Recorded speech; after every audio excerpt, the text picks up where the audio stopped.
Pare, nabalitaan ko, hiwalay na daw kayo ng jowa mo. Oo nga pre, nung isang linggo pa. Ano ba naging problema? Eh, ang saya-saya ng relasyon nyo, di ba? Tama ka naman pare.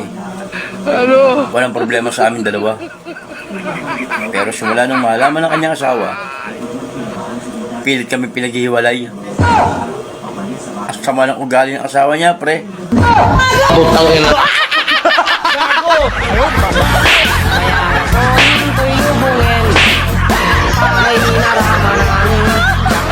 Magaling kang kupal ka.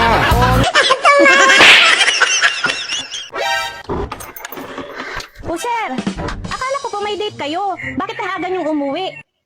Oo nga sana hindi eh. Kasi yung kadate ko, hindi panayagan ng nanay niya. Ah, ganun ba sir? Eh may bukas pa naman sir. Ang problema Inday, yung robos, nainom ko na. Nakapatay tayo sir. Kaya, ikaw na lang. Nainom ko na eh. Naku sir, kung ano man yung binabalak mo, huwag mo nang ituloy. Wala nang atrasan to. Sir, wag po! Wag po sir! Wag po sir! Putang ina.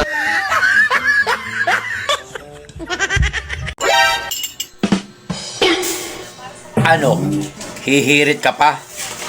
Eh paano? Ang aga-aga, lagi ka nalang galit. Yan ang hirap sa'yo eh. Maliit na bagay, pinalalaki mo. Eh ikaw nga eh. Malit na butas, pinapalaki mo. Putang ina. Taada mapasukat mo, lalaki agad mo. Putang ina. Naglamis! Anong naglamis? Kahit ko ti arak! Sinong arak? Arakot mo! Ha? Eddie, arakap mo din. Putang ina. Magaling kang kupal ka.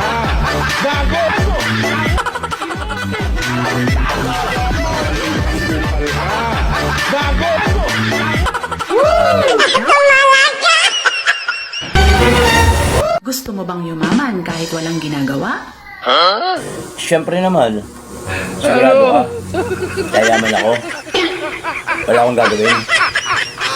Paano? Ang kapal mo din. Ha? Loko ka rin ano? Ikaw lang sabi tapos sasabihan mo ako ng ganyan. Diyan ka na. Hahanap lang ako ng ibang kausap. Putang ina.